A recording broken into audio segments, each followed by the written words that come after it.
Hello friends, welcome back to my YouTube channel. आज का ये वीडियो बहुत ज़्यादा महत्वपूर्ण होने वाला है आपके लिए। यदि आपने रेलवे ग्रुप डी का फॉर्म भर रखा है, एनटीपीसी का फॉर्म भर रखा है या किसी भी आप एग्जाम की तैयारी कर रहे हैं, तो ये टॉप 30 जीके क्वेश्चन आपके बहुत ज़्यादा खास हैं, बहुत ज़्यादा इंपॉर्टेंट और एग्जाम में बार बार पूछे हुए सवाल हैं। तो इस वीडियो को पूरा जरूर देखिएगा और वीडियो को लाइक शेयर जरूर कर दीजिएगा। और चैनल पर पहली बार है तो चैनल सब्सक्राइब जरूर कर लीजिएगा ऐसी यूजफुल वीडियो के लिए। तो चलिए बिना किसी देरी के हम वीडियो की शुरुआत करते हैं। पहला क्वेश्चन है, निम्नलिखित में से किस गैर भारतीय को गौरवपूर्ण भारत रत्न प्राप्त हुआ। तो ये सवाल ग्रुप डी में, रेलवे में, एसएससी में बहुत बार पूछा गया है सवाल को। इसका राइट आंसर है वो है खान अब्दुल गफ्फार खान। ये पहले गैर भारतीय थे जिनको भारत रत्न पुरस्कार दिया गया था। ठीक है ना। अगला सवाल है, दुनिया भर के जमीनी स्तर के पर्यावरण कार्यकर्ताओं की उपलब्धियों और नेतृत्व के लिए मिलने वाला पुरस्कार प्रतिष्ठित गोल्डमैन पर्यावरण पुरस्कार की स्थापना कब की गई थी। ये बहुत ज़्यादा इंपॉर्टेंट सवाल है। ये हमेशा रेलवे इस सवाल को जरूर पूछता है हर साल। तो जो गोल्डमैन पर्यावरण पुरस्कार इसकी जो स्थापना हुई थी वो हुई थी 1989 में। Option number D. अगला सवाल है, राष्ट्रीय फिल्म पुरस्कार भारत का सबसे प्रमुख फिल्म पुरस्कार समारोह है जिसकी स्थापना में की गई थी। तो जो नेशनल फिल्म अवार्ड्स हैं इसकी स्थापना करी गई थी 1954 में। Option number C. अगला सवाल है, महात्मा गांधी को श्रद्धांजलि के रूप में भारत सरकार द्वारा प्रतिवर्ष प्रदान किया जाने वाला अंतर्राष्ट्रीय गांधी शांति पुरस्कार किस वर्ष शुरू किया गया था। बहुत इंपॉर्टेंट सवाल है। लास्ट टाइम ग्रुप डी में ये कम से कम 10 से 15 चैप्टर में सवाल को पूछा गया था। इसका राइट आंसर है वो 1995। अगला सवाल है, भारत के सर्वोच्च साहित्य पुरस्कार ज्ञानपीठ पुरस्कार प्राप्त करने वाली पहली महिला कौन थी। तो ज्ञानपीठ पुरस्कार जो इसकी स्थापना कब हुई थी, 1965 में। ठीक है। और इसमें जो पहली महिला थी जिनको अवार्ड दिया गया था वो थी आशापूर्ण देवी। राइट आंसर होगा ऑप्शन नंबर ए। अगला सवाल है, प्रस्तावना संविधान की कुंजी है ये किसने कहा था। ग्रुप डी में पूछा गया था और रिसेंटली भी टेक्निशियन सवाल पूछा गया है। तो प्रस्तावना संविधान की कुंजी है ये कहा था अर्नेस्ट बार्कर ने। Option number B. और दोस्तों आप यकीन नहीं मानेंगे, ये 2010 में यूपीएससी में इस सवाल को पूछा गया था इस सवाल को, और रेलवे ने इस सवाल को अब पूछा है अपने सेटों में। तो आगे पूछा जा सकता है आपके, तो उसको याद रखिएगा सवाल को। अगला सवाल है, भारत के संविधान की कौन सी अनुसूची एक नए राज्य के गठन जैसे मामलों से संबंधित है। तो जब भी कोई नए राज्य गठन करना होता है उसके लिए हम तीसरे अनुसूची का प्रयोग हम करते हैं। कहाँ गया सवाल, ये रहा ऑप्शन नंबर, अरे अगला ये रहा तीसरी अनुसूची, थर्ड शेड्यूल। ठीक है ना, ये आपको याद रखना है। अगला सवाल है, किस अनुसूची में 22 भाषाओं को मान्यता दी गई। ये तो आपको याद होना ही चाहिए, रटा हुआ होना चाहिए। ये हर बार के सवाल रेलवे इस सवाल को पूछता है, एसएससी भी इस सवाल को बहुत ज़्यादा पूछता है। मैंने नजर की तरफ पढ़ाया भी आपको। तो 22 जो भाषाएं हैं ये हमारे संविधान की 8वीं अनुसूची में हैं। Option number D. अगला सवाल है, संविधान में कानून द्वारा स्थापित शब्दावली किस देश के संविधान से ली गई है। अब यकीन नहीं मानेंगे, ये सवाल यूपीएससी में सवाल आया हुआ है, रेलवे ने सवाल को पूछा है इस बार। तो कानून द्वारा स्थापित ये शब्द हमने लिया है अमेरिका के संविधान से। Option number A. अगला सवाल है, राज्य पुनर्गठन आयोग का गठन कब किया गया। ये जेई में सवाल को पूछा गया था। तो राज्य पुनर्गठन आयोग है, इसकी जो गठन किया गया था वो किया गया था 1956 में। और भाषाई आधार पर जो पहला राज्य बना था वो बना था आंध्र प्रदेश। ये आपको याद रखना है, ये सवाल ही पूछा गया हुआ है रेलवे के अंदर ही। ठीक है ना। अगला सवाल है, पौंडीचेरी जिसे वर्तमान में पुडुचेरी को किस वर्ष भारतीय संघ में शामिल किया गया। तो जो पौंडीचेरी है, पुडुचेरी, इसको भारतीय संघ में शामिल किया गया था कब, 1962 में। Option number C. अगला सवाल है, सुभाष चंद्र बोस का जन्म कब हुआ था। तो आप सब जानते हैं सुभाष चंद्र बोस का जन्म हुआ था वो 23 जनवरी 1897 को हुआ था। राइट आंसर होगा हमारा 1897।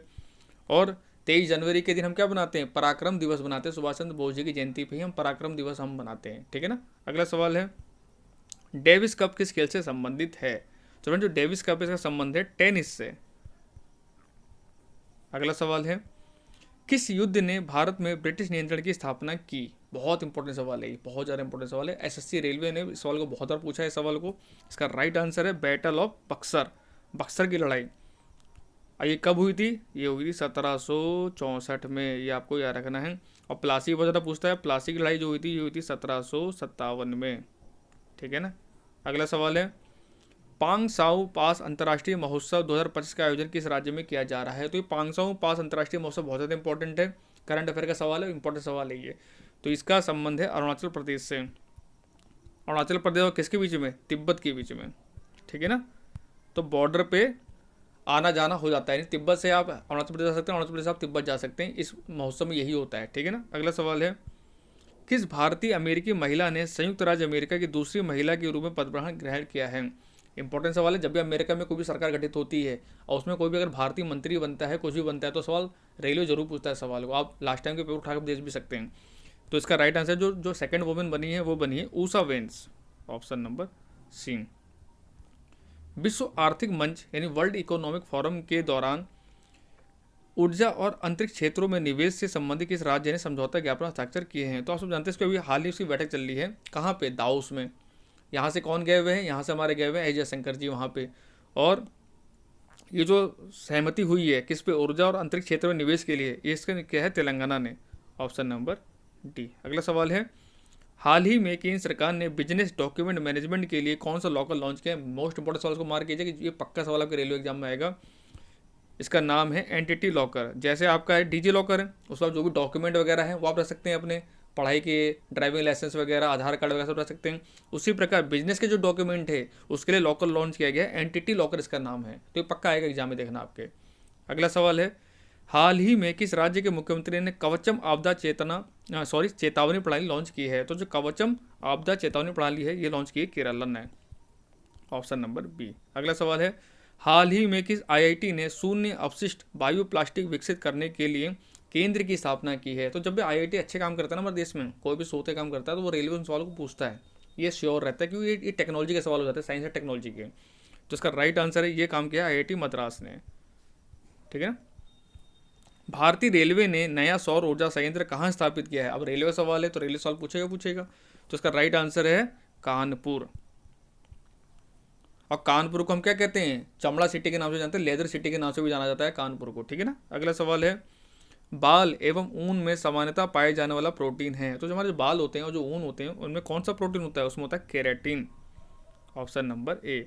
अब देखो उसको आप कैसे याद रखते हैं? आप केराटिन वाले शैम्पू भी आजकल मार्केट में बहुत ज़्यादा आते हैं। तो केराटिन किस लिए होता है? इसीलिए ही होता है बालों में लगाने के लिए, ताकि बाल अच्छे हों, घने हों और सॉफ्ट हों आपके बाल। ठीक है ना। अगला सवाल है, भारतीय रेलवे ने निम्नलिखित में से किस यंत्र को शीत ऋतु में कोहरे से निपटने के लिए विकसित किया है? अब रेलवे का सवाल है, इंपॉर्टेंट सवाल है। इसका राइट आंसर है त्रिनेत्र। ये त्रिनेत्र बनाया रेलवे ने। ठीक है ना। अगला सवाल है, a thing of beauty is Joy for ever, यह प्रसिद्ध वाक्य किसने लिखा था? ये बहुत बार पूछा गया। लास्ट टाइम जो ग्रुप डी का पेपर था 2022 में, ये मैंने देखा 4-5 सेटों में सवाल को पूछा गया सवाल को। A thing of beauty is Joy for ever, ये जो वाक्य था ये था जॉन कीट्स का, ऑप्शन नंबर ए। पृथ्वी के अपने वायुमंडल का कारण है? तो जो पृथ्वी जो वायुमंडल इसका मेन रीजन क्या है? Gravitational force. राइट आंसर होगा हमारा गुरुत्वाकर्षण शक्ति। इस पर कोई एक्सप्लेन जरूरत आपको है नहीं, आपने साइंस से पढ़ा होगा। अगला सवाल है, कठुआ में डॉक्टर जितेंद्र सिंह ने किस कार्यक्रम का वर्चुअल उद्घाटन किया है? कठुआ कहाँ? जम्मू कश्मीर में। तो इसका राइट आंसर है सांसद खेल प्रतियोगिता, एमपी स्पोर्ट्स कॉम्पिटिशन। अगला सवाल है, टीम इंडिया के नए बैटिंग कोच कौन बने हैं या कौन होंगे, कौन बने हैं? तो ये जो बने हैं ये बने आपके सितांशु कोटक। अब मैं आपको ये सवाल क्यों करा रहा हूँ? तो जो भी कोच वगैरह हैं, चाहे बैडमिंटन के, चाहे फुटबॉल के, चाहे क्रिकेट के, ये आपको याद होने चाहिए। यहाँ सवाल पूछता है रेलवे, स्ट्रेटेजी के का पार्ट हो जाता है आपका ये। ठीक है ना। अगला सवाल है, नव भारत साक्षरता कार्यक्रम उल्लास के तहत कौन से केंद्र शासित प्रदेश पहली पूर्ण साक्षर प्रशासनिक इकाई बनी है? इंपॉर्टेंट सवाल मार्क कीजिएगा, पक्का आएगा एग्जाम में आपके। इसका राइट आंसर है लद्दाख, ऑप्शन नंबर सी।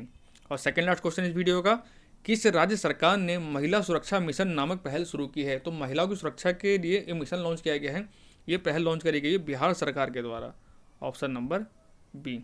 और लास्ट सवाल इस वीडियो का, थर्मामीटर का आविष्कार किसने किया था? अभी टेक्नीशियन सवाल को पूछा गया था।